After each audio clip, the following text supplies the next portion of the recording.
Good morning, everyone. It is great to be with you on Rainbow Short Newscast.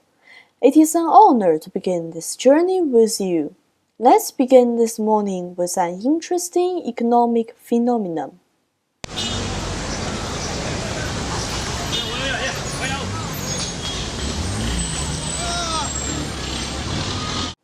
According to the market price survey, the price of a pound of celery increases about 10 times from the farmland to the markets.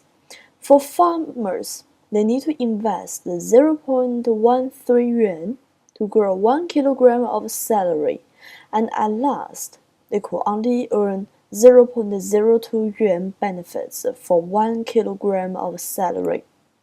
On the contrary, brokers and supermarket greengrocers could get 0.6 to 1.1 yuan for 1 kilogram of celery.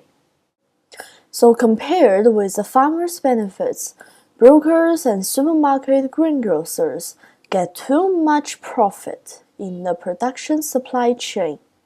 Although this is an unfair market phenomenon, it is still common in economic markets, and it totally influences the farmers' production and their lives.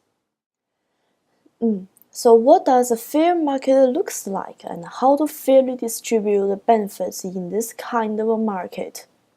I believe in a fair market, people should get a different amount of benefits based on their contribution and achievements.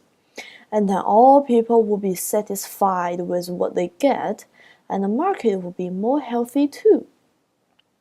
What that means is that markets should first calculate the proportion of output value for farmers and brokers, and then distribute the money and the profits back to them based on the scale. Calculate how much money that farmers paid for their seeds, water, fertilizer, taxes, labor costs, etc. For example, a farmer family in Shanxi province need to spend in total 44,300 yuan in 1 year. Let's see how to calculate this money they spend in total. First, they need to spend 5,000 yuan on hydropower and agriculture consumption. They need to spend 3,500 yuan on rural social security. They need to spend 13,000 yuan on seed, fertilizer, and other inputs. They need to spend 1,250 yuan on pesticides.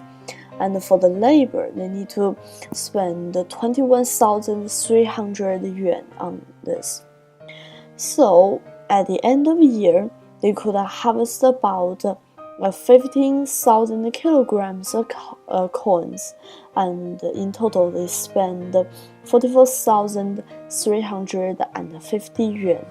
From the market, for example, if brokers try to transport these corns by train from Shanxi province to Guangzhou, brokers will spend 25,000 yuan. It is the 1.6 times the 15,000 kilograms of corns on buying these corns. Then the brokers need to spend 300 yuan on one train section. What that means is that since the brokers only transport 15 tons of corn, he only needs one train section, and one train section could carry at least 40 tons of corn. The brokers also need to pay for the warehouse service fee. It is about 75 yuan for 2 days. And for the transport fee, the brokers need to spend 2,370 yuan on the train for 2 days. So in total, we could see that the brokers need to spend 26,712 yuan. And brokers' losses and risks could also be included in this calculation. Based on this calculation, we could see that transporters and brokers really spend less money than farmers, because 26,000 yuan is much smaller than 44,000 yuan. and the farmers even spend 1.66 times the money than brokers. In order to create a fair market environment, markets should distribute different amounts of money and benefits based on this proportion, 1.66 between farmers and brokers. And it is also very obvious that farmers should get more money than brokers, and on the contrary, brokers and supermarket greengrocers really should not get too much profit in the production supply chain. Moreover, brokers and supermarket greengrocers should get less profits than farmers, since the farmers' lives are very hard and toilsome, and they also have to take greater risks than other people during the whole product supply chain. Here are some quotes from the article The Strawberry Field, written by scholars Eric. Half a dozen strawberry pickers leaning against the parked cars told me that at this point in the season, they usually work in the fields 8 or 10 hours a day. Strawberries are fragile and break easily, and must be picked with great care. Market berries are twisted, not pulled off the stem, to preserve a green cap on top. Workers must select only berries of proper size.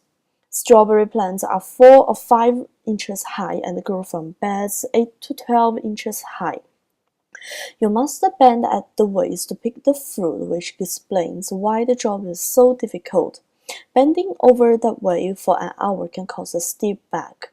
Doing so for 10 to 12 hours weeks at a time can cause exaggerating pain and lifelong disabilities.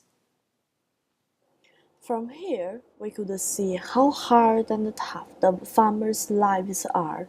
On one hand, they have to endure the pain of the disease.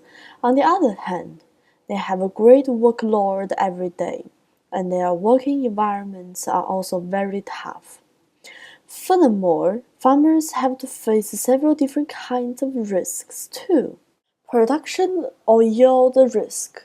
It occurs because agriculture is affected by many uncontrollable events that are often related to weather, including excessive or insufficient rainfall, extreme temperatures, hail, insects, and disease.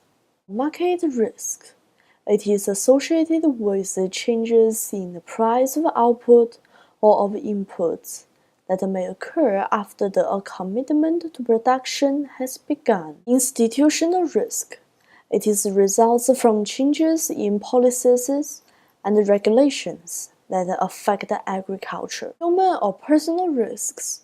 It is such as death, divorce, injury, or the poor health of a principal in the firm. Besides farmers, most other people do not need to bear these risks or even think about this kind of things, so that is the reason why brokers and supermarket greengrocers should not get more money than farmers in the production supply chain, and the markets should also give farmers more benefits in order to support their normal lives and daily expenses. What will happen if the economic market over-depresses farmers' income?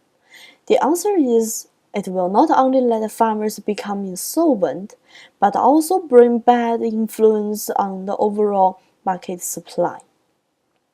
If farmers could not earn enough money from the last year's production, they will stop this year's farming and producing activities, since they could not afford the money for buying seeds, fertilizer, and even production tools.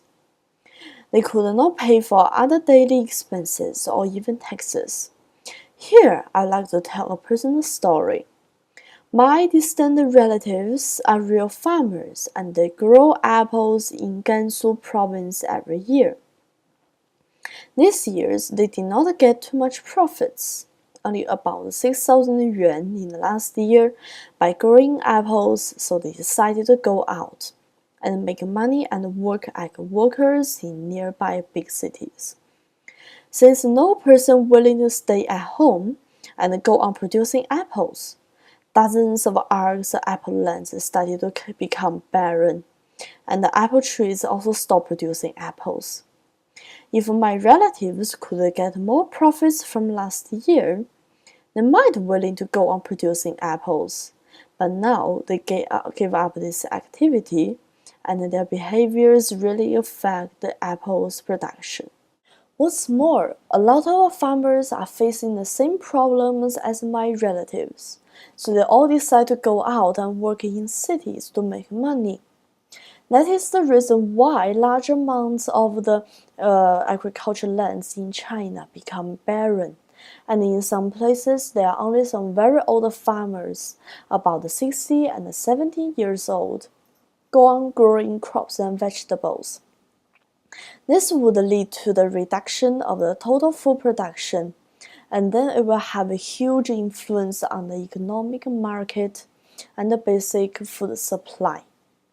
In order to avoid this kind of situation arises, market should distribute more money to farmers and also let them have enough income every year. However, some people might say brokers and supermarket greengrocers also have to take big risks, especially risk of foods and crops decay during the transportation.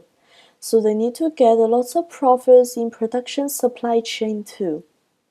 Actually, brokers only face transportation and selling risks during the whole process, and these risks are much lighter than farmers' total risks. Further said, if all farmers start to go on strike and refuse to work anymore, brokers will lose their job and their main source of income.